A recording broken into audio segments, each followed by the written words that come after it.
We're back. Holy shit. That was like a billion years for us. I'm kidding. We haven't moved from the spot we were in. No, not at all. So we just gotta make it through here because we can get back to fast travel station quickly going through here.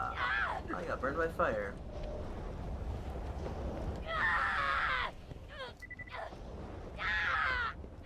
You know, I kind of just want to make a montage of all the times you get lit on fire in this game, and then sync it together with Johnny Cash's Ring of Fire. You think that'd be fun? The montage of people on fire in this game. I'm not stopping it. Go for it. I may actually do that, and I feel horrible. I don't know. I actually kind of like Johnny Cash. If you got the money, I'll save your goddamn life. You know, not a huge fan, you know, of all of his works. You know, I'm not, you know, a diehard fan, but some of his works I've heard are really good. Nice. I don't know. Have you heard his rendition of Hurt? I don't think so. Probably not. It was one of the last songs he recorded before he died. Huh. Wow. And it was a cover of Nine Inch Nails' Hurt. What's that? Hmm? That's actually not too long ago then, that sounds. It was a decent chunk of years back now. But this would have been back when we were either in high school or junior high that he died. Huh. It's kind of cool that he would cover Nine Inch Nails. Yeah. And apparently Trent Reznor really approved of his rendition. Nice. It's one of those moments where I hate to admit it, but I actually like the Johnny Cash version more. And that's not knocking, you know, the original, because the original is great. But damn, if Johnny Cash's voice in those scenes doesn't feel like a man who is hurting and dying. Well, in fairness, he probably was dying. Yeah. But all jokes aside, you know, it's a very amazing rendition. Huh, that's pretty awesome. And I generally like the covers just for, you know, being unique. Well, there's a lot of songs that people don't realize are covers too. Like, you know, Man Who Sold the World? Yeah, I think, yeah. Who's it by? I honestly, I don't even know. Who do you know it from? I can't say the artist, but I have heard it, I'm pretty sure. Most people think Nirvana. It's a David Bowie song. Huh. They covered it, and they covered it so well that many people applaud David Bowie for covering a Nirvana song. Jesus. Not realizing that it was his actual song. That's actually the same with Torn. It was made by some, I think it was an Australian band made it. And then it was covered by, I forgot her name, but she covered it. And that's the one that you hear on the radio all the time. Yeah, it's not unheard of. It's actually happened quite a bit. It just kind of, I don't know, I feel like I almost feel like a shot in the foot when you make a song, someone covers it, and it's their version that gets all the radio play, not yours. Yeah, but I think you still get a shit ton of royalties, so... Yeah. You know, you can cry yourself to sleep on a pile of money. Well, I don't even know how covers work, because generally anyone can make a cover. You don't necessarily need to there's ask certain about it, I think. legalities about making money off of covers. Yeah. So completely free non-profit covers, I believe, are within a particular domain. However, the second you're making money off of a cover, you have to have permission from the person who has ownership of it. Yeah. Whether that be the label or an individual artist. Huh. Ooh, that's not too bad for you. That Maliwan SMG seems pretty good for you. Oh, where is it? Right there.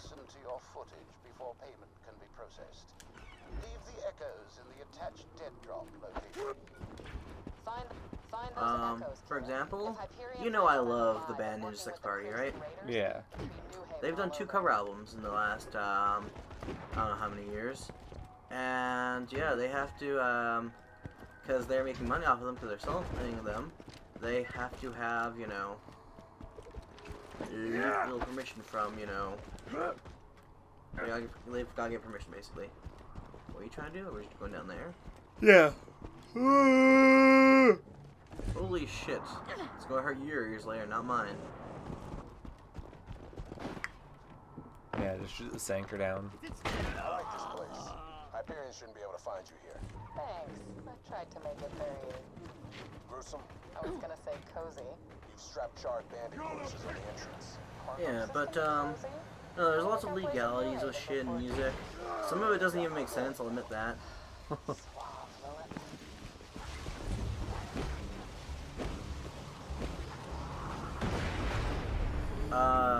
Man.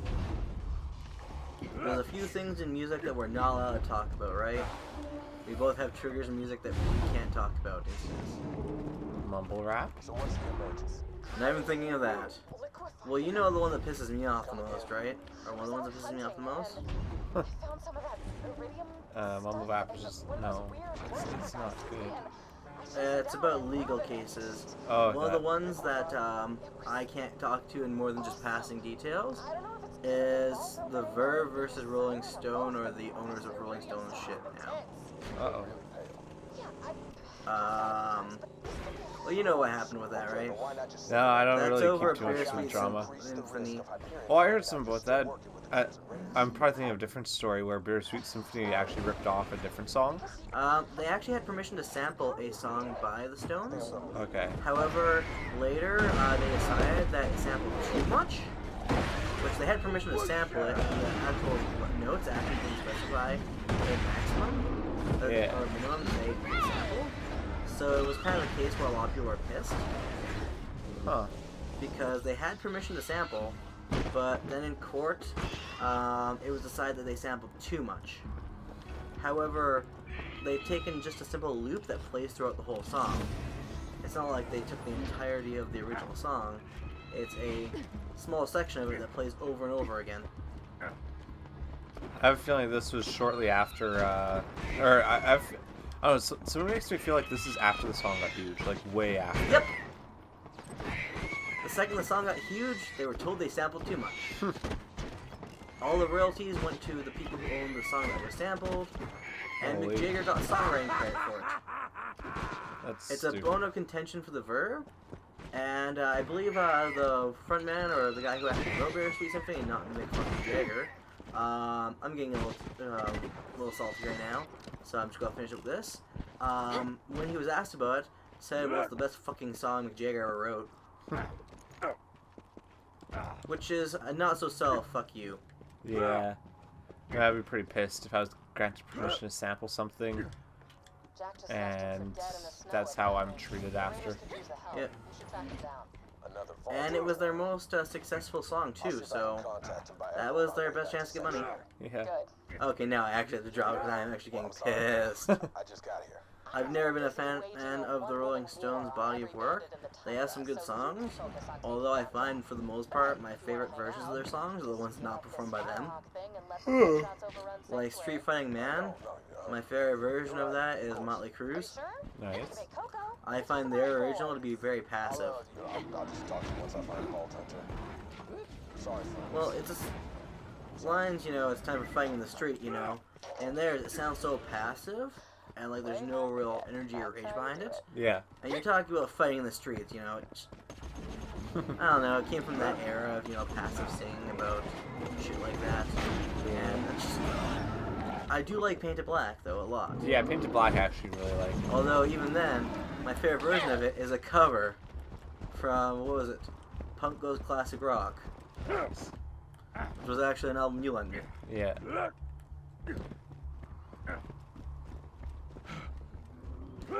Yeah, I'm gonna be honest, that's really the only one that I really care about that they've done. One's got a buck though for knowing what I like were. Nice. Oh well, a teacher back at our high school. Well, the high school we both went to. 'Cause Yeah. You went to a few. One of the teachers came in. He made a comment with the Stones, and everyone just kind of looked, and it's like he was in like, for a buck, who's the lead singer of the Stones? And everyone just kind of, you know, was looking around. He said one more time. I looked up because I wasn't really paying attention to like Mick Jagger. He's like, okay, you get buff. You all should know about music. I'm like, being quiet with the fact, you know, that I don't actually like them for the most part. You just know this. Yeah. Do you know why I had to know that? Why is that? Because Maroon fucking 5 had that song, Oh, Moves Like Jagger, Jagger, playing for how long on the radio? You could not, like, it was kind of, you know, a geeky kind of fun novelty song at first. But no novelty song should last that long. No.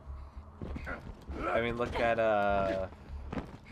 Gangnam Style and all that. Well, in Gangnam Style, you know, I kind of understand why it lasted a bit longer, because it wasn't just a song, it was more so the video and the dance.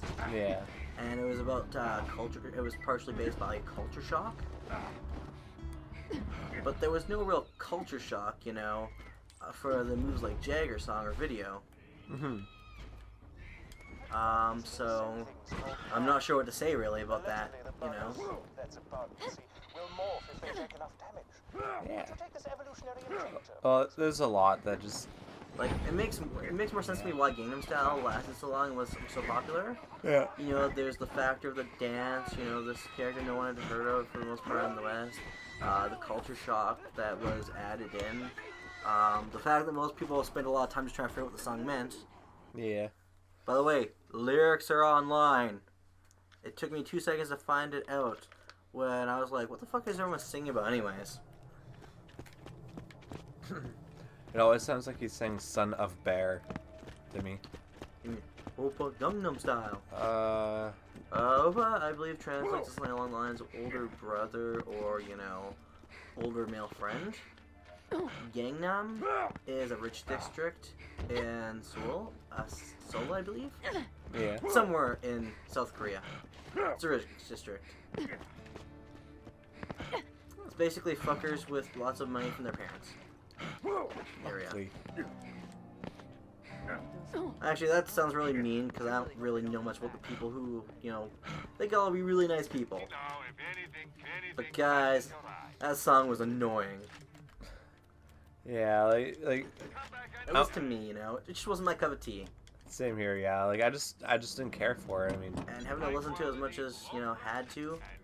Like bus drivers who used to yell at people for, you know, having their freaking phone vibrate on the bus, you know, Thanks. had that as their fucking ringtone for 3 months. yeah. Had a bus driver who liked to blare that on the bus. And this wasn't like a school bus, this was public transit. I remember there was one public transit bus driver. He got mad at me because I was talking on my phone. Now just think of this: a bus driver transporting a lot of people who are talking on the bus is mad at me because I was talking on the phone. And no, Potato wasn't using one of those old phones that used to, you know, like a fucking car phone. He was using a, within the last 10 years, phone. So he wasn't shouting, "Can you hear me? Is the reception breaking up?" He was talking. It was an iPhone 4 that I had, and I was just talking on it like normal, like a normal person would talk. Yep. And You're being a whiny bitch. I wasn't even by the bus driver because I was probably about halfway. Like I was at the middle point of the bus. He started freaking out. I looked over. Yeah, there's people talking to him right beside him, but I heard him specifically directed to me and said, "Hey, get off that phone there before I snatch it out of your hands. You're too loud." It's like, You are know what serious? I'd say? You touch my phone, I press assault charges Yeah. or defend myself. No, he was a real douchebag. Kind of hope he got fired at some point. Probably did. Then there was a really nice bus driver where I went to go to, I was taking driving school lessons or whatever, and I had to take the bus there, funny enough. And he let me on for free because I had a Chicago Blackhawks t-shirt. Yeah. And then I got him on the way back, and he stopped at the 7-Eleven and bought a Slurpee for me. It was sweet. It was so awesome. Hey, do you have this one? Most likely, I'll take a look. Do you need a rocket launcher? Nah, it should be good. If you want the rocket, take it. Oh, I don't need one. I already have a better one. Are you sure Or about that? that's one I like better. Because I think it's elemental. Yep, shock. Oh, okay. Lower damage, but shock. Yeah, that's the thing. Like, yeah, I already have that, so you can take both. That's the thing with these weapons here. Elemental is just too good. Yeah. Well, it's why Elementalist builds don't last long. They don't really last long into Ultimate and OP8. I say it like I've actually ever played it. OP8. I haven't. He wants me to eventually. Yeah. I mean, just by playing it. A group of mutant test subjects escaped the Uh, Hyperion Preserve. As amusing Nor as it just might like be to anything that someone deals attempts to normal reintegrate into damage. Hey, you need any of society, these? they must be put Nah. down. Oh wait, You'll you need a way to want a lure them hoarder out. mod, right? Head Yeah, to the I got offices and acquire one of the some hoarders things right I now. ordered. Yeah, no, just once you're playing Ultimate, it's pretty much mandatory to have slag and normal weapons like non-elemental or non-explosive. They just don't do that much. Like they're not that good. I mean, you have a couple that stand out, but for the most part, they're all outclassed by elemental weaponry.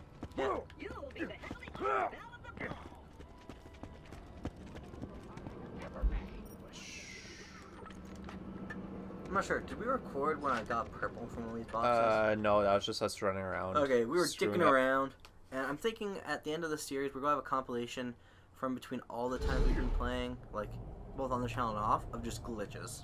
Yeah. Because we're starting to collect a bunch. Yeah, we've seen a lot, so. We've seen eyes blown out, body parts stretched, and shaking around like it's fucking Kelly Swag District. Ugh. You know what he's Oh, most famous God. for, right? I ain't a real I don't want to know. Rap dance songs. Don't want to be, rude to rap and all that, because there are good rap artists and there are good rap songs. My favorite rap artist is Nickelback.